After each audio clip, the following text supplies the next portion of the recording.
శ్రీ సాయినాథాయ నమః. శ్రీ సాయి సచ్చరిత్రము 3వ అధ్యాయము.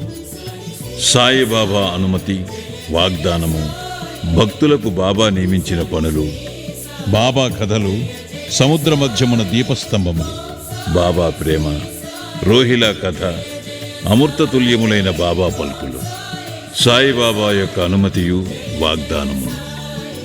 వెనుకటి అధ్యాయములో వర్ణించిన ప్రకారము శ్రీ సాయి సచ్చరిత్ర వ్రాయుటకు బాబా పూర్తి అనుమతిని సొంగుచు ఇట్లు నుడివిరి. సచ్చరిత్ర వ్రాయు విషయములో నా పూర్తి సమ్మతి కలదు. నీ పనిని నీవు నిర్వర్తించుము, భయపడకుము, మనస్సు నిలకడగా ఉంచుము, నా మాటల యందు విశ్వాసం ఉంచుము.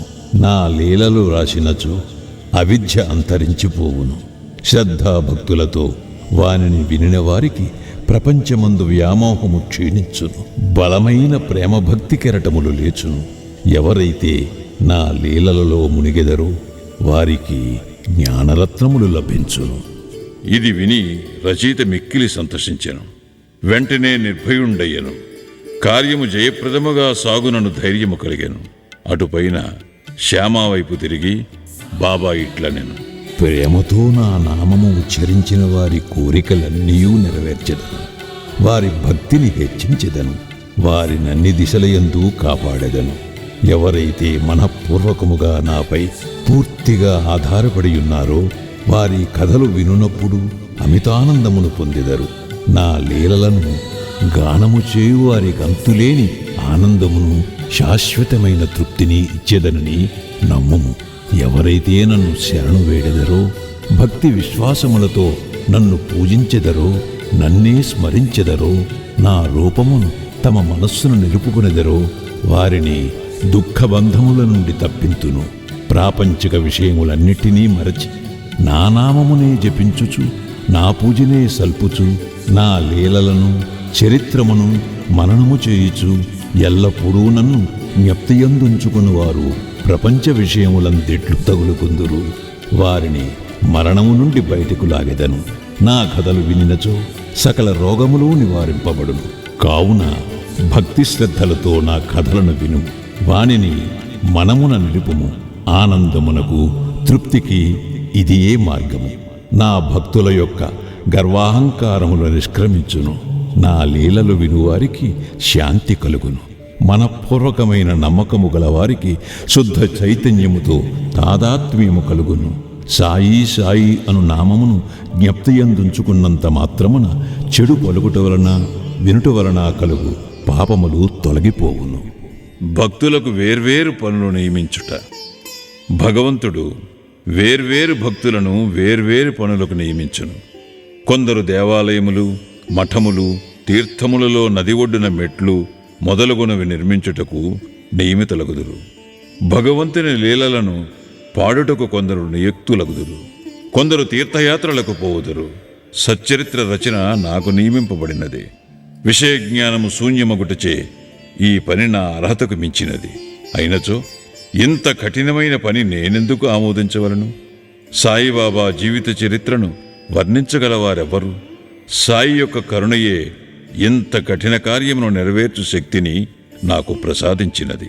నేను చేత కలము పట్టుకునగానే సాయిబాబా నా అహంకారమును పరిహరించి వారి కథలను వారే వ్రాసికొనేది. కనుక ఈ గ్రంథమును రచించిన గౌరవము సాయిబాబాకే చెందుతుంది, కాని నాకు కాదు. బ్రాహ్మణుడనై పుట్టినప్పటికీ శృతి, స్మృతి అను 2 కండ్లు లేకుండుటచే సాయి సచ్చరిత్రను నేను వ్రాయలేకుంటుని.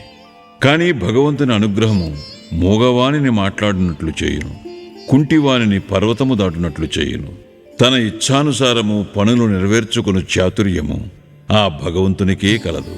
హార్మోనియమునకు గాని వేణువునకు గాని ధ్వనులు ఎట్లు వచ్చుచున్నవో తెలియదు. అది వాయించువానికే తెలియను. చంద్రకాంతము ద్రవించుట, సముద్రము పొంగుట వాని వల్ల జరగవు. అది చంద్రోదయం వల్ల జరుగును. బాబా కథలు దీపస్తంభములు. సముద్ర మధ్యమందు దీపస్తంభములుండును.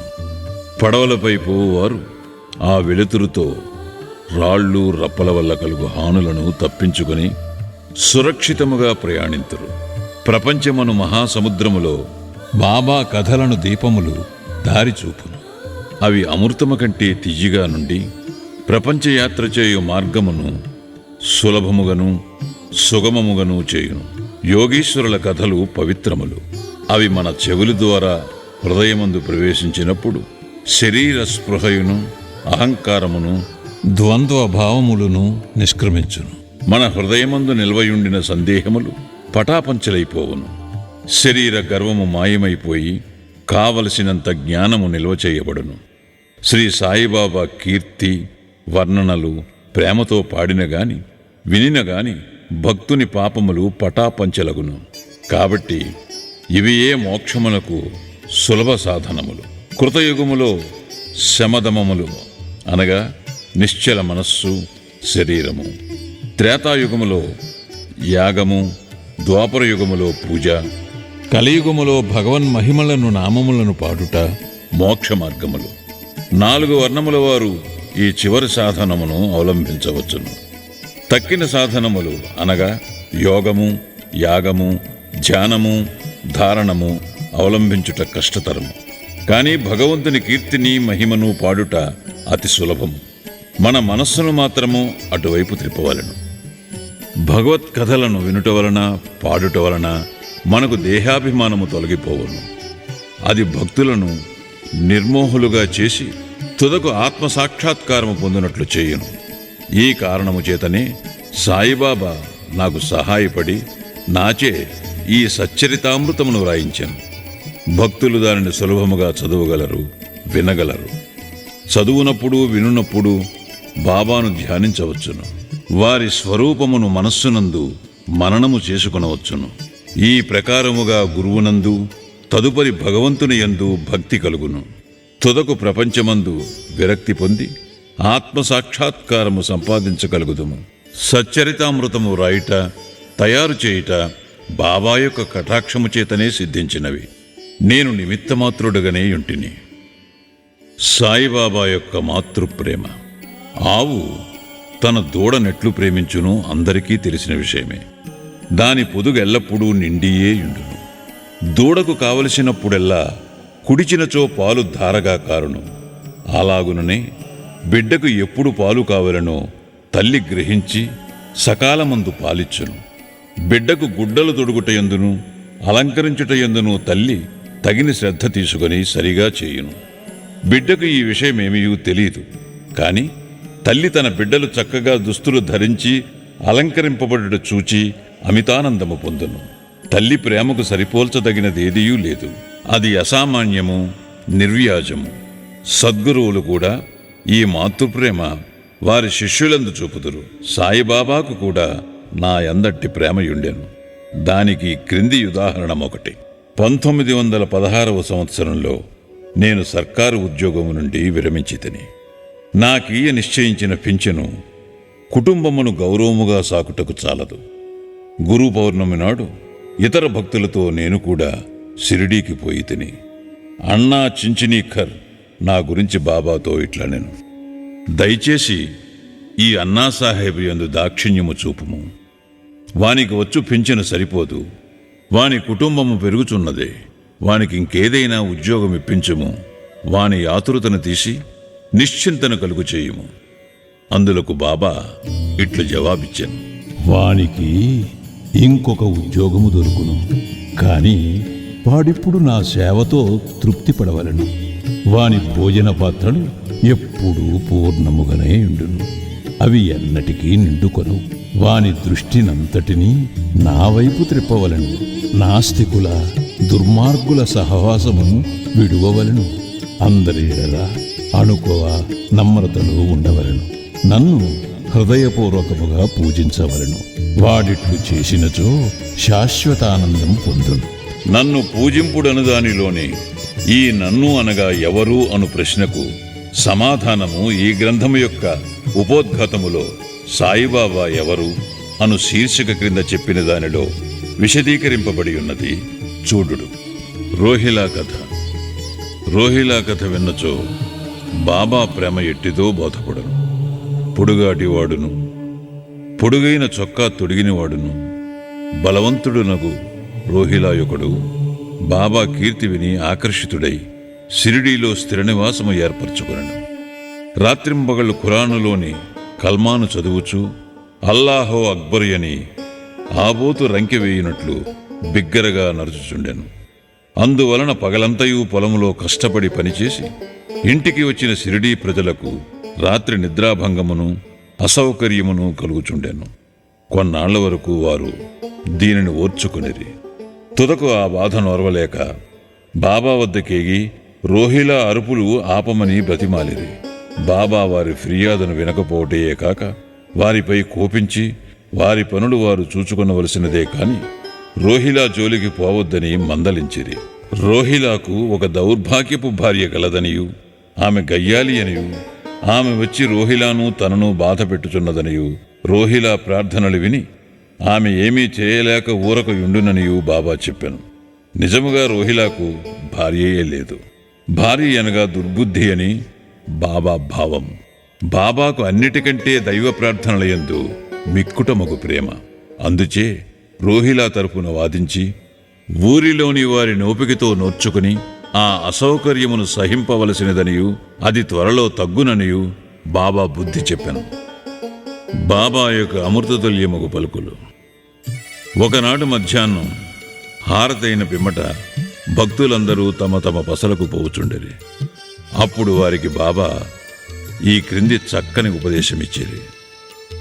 మీరెక్కడ ఉన్నను, ఏమి చేయుచున్నను నాకు తెలియనని బాగుగా జ్ఞాపకముంచుకొనుడు.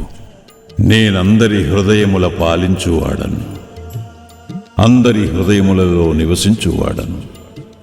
నేను ప్రపంచమందు గల చరాచర జీవకోటిని ఆవరించియున్నాను. ఈ జగత్తును నడిపించువాడను, సూత్రధారిణి నేనే జగన్మాతను.